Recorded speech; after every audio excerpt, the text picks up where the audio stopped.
Throughout your life, you will undoubtedly encounter unpleasant or unfriendly people. There will always be someone that irritates you, whether it's a complete stranger in the grocery store, your roommate, or a coworker. Depending on the situation, there are several approaches of dealing with impolite people. If the individual has personally insulted you or their rudeness is something you have to deal with on a regular basis, confronting them directly may be the best way to prevent it from happening again. If the person is a complete stranger and their rudeness is nonsensical and not worth your time, you should usually leave the situation. Method 1. Confronting the person. There are 8 ways to be able to confront the person easily. Number 1. Stay calm. If you're furious and aggressive, confronting the person won't work. Take a few calm breaths before approaching someone if you are offended or irritated by a disrespectful comment they made to you. The more agitated you appear, the less likely they are to listen to what you have to say. Instead of ranting at someone on the spur of the moment, take a moment to consider what you will say.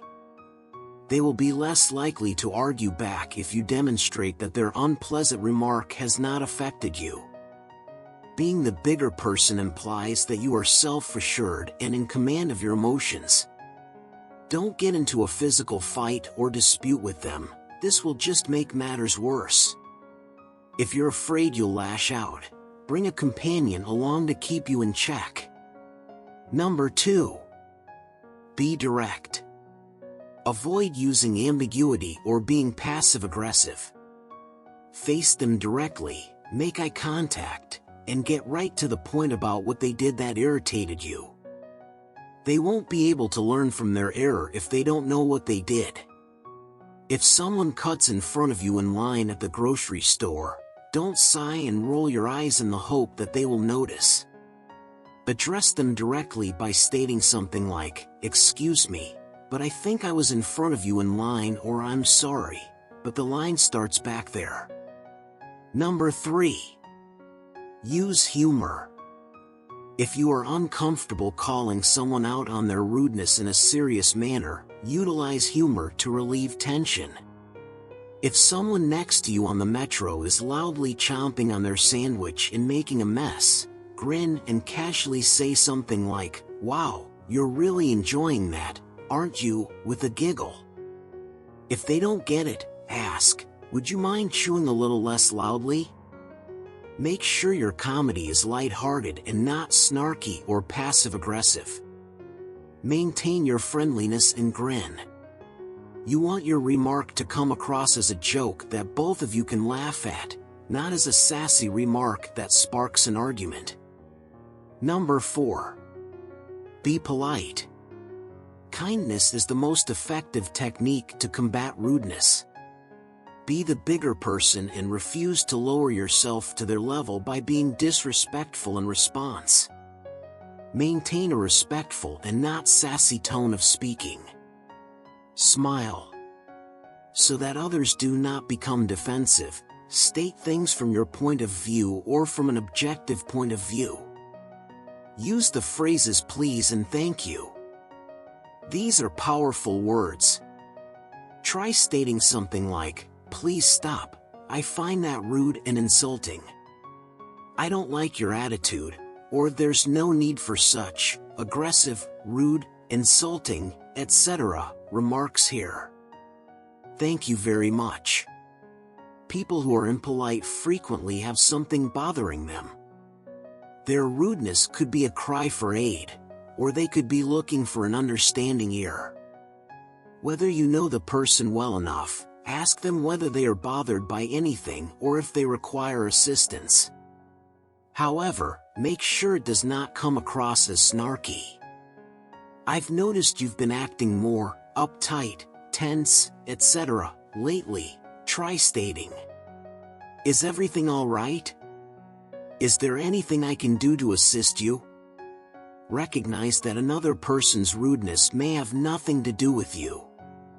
Try to approach every conversation with the awareness that the other person is probably doing their best and that you have no way of knowing what else they're dealing with. This can help you feel greater empathy and understanding. Number 5. Have a civilized conversation. If the individual insulted you or stated anything you really disagreed with, respectfully express your feelings or ask them why they are acting this way. I find what you just said to be rude and disrespectful. What makes you say that? Try to understand their point of view. This could start a healthy discussion or debate, but be careful not to let it get out of hand. Walk away if it does get into a heated dispute and the person continues to be rude and disrespectful. Recognize that you've done everything you can and let it go. Keep in mind that some people are adamant in their beliefs. It is impossible for everyone to agree on everything, and even if you try, you may not be able to persuade them. Number 6. Use I statements as opposed to you statements. You remarks direct blame and accusations at the listener, which may cause them to become defensive. Instead, tell them how their actions affect you personally. If a relative continues to make comments about your weight, say something like, "When you say those things about my body, I feel insecure and down about myself," rather than "You are so annoying and rude." Number 7. Talk to them in private. When someone is at fault, no one wants to be singled out in front of others. If someone is being unpleasant to you in a group, try to wait until you can speak to them one-on-one. If a friend makes racist or sexist remarks during a lunchtime group discussion, wait until the others have left or offer to walk with them to class so you may discuss it quietly. Alternatively, you may text them later and say, "Hey, I wanted to talk to you about something. Can you spare a moment after school?" Speaking privately also avoids other friends from taking sides in the argument, which only exacerbates the situation and may lead to a schism in your buddy group. Number 8. Don't overthink the situation. If you confronted someone about their behavior and things haven't improved, acknowledge that you've done everything you could to improve your relationship with them. You can't force someone to be nice if they want to be rude, and it's not your job to fix them. In fact, attempting to change their behavior too forcefully typically results in them behaving worse rather than better.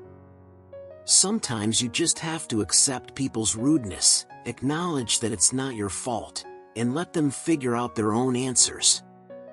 Method 2. Ignoring the person. There are 5 ways to be able to confront the person easily. Number 1. Maintain a poker or stale face. Make no facial expressions. Even if you are becoming upset, agitated, or irritated, don't give them what they want by demonstrating that their rudeness is affecting you. Maintain your cool.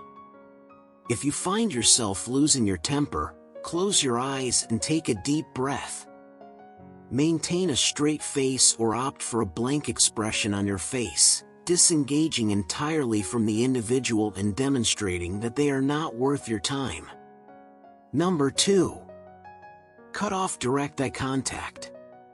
When you make eye contact, you are acknowledging and validating the person's activities. Look away from them and ahead to something in the distance. Refrain from staring down at the ground. This style of body language conveys submissiveness and insecurity. Keeping your glance up and steady gives the impression that you are self-assured and in command. Number 3. Turn your body away from them. Your body language alone can communicate a lot. Turn your shoulders and feet so that they are pointing in the opposite direction. Cross your arms in front of your body to give the impression of being closed off and disconnected. Number 4. Walk away. If possible, walk quickly in the opposite way without looking back. Walk tall and confidently. If you feel awkward not saying anything before going away, keep your response brief. This acknowledges that you heard what they said but disagree with it. You can simply say okay or I don't know before turning away. If a classmate continues to throw it in your face that he or she received a perfect score on his or her previous exam, simply smile and remark, "That's nice." Then shift your or her focus to something more vital. If you know you'll have to engage with them again, such as a coworker or friend, going away for a few minutes can allow them some room to calm down. Hopefully, by the time you meet again, they will have altered their ways. Number 5. Avoid the person. Maintain a safe distance from the impolite individual so that their negativity does not suffocate you on a regular basis. If the person is a stranger, this should be simple, you won't have to see them again. If you truly despise the person but have to interact with them on a daily basis, try to restrict your contact with them as much as possible. If you can avoid bumping into this person by switching workplaces or making some other change, do so. It will undoubtedly help if they are not present. If the person is someone you know well, you should think about removing them from your life. Inform them of the implications of their acts if they do not modify their ways. If it persists, block them on social media or cease communicating with them. If you like this video, please hit like and subscribe for Life Issues channel, a channel for all social issues that you may face every day. Thanks for watching.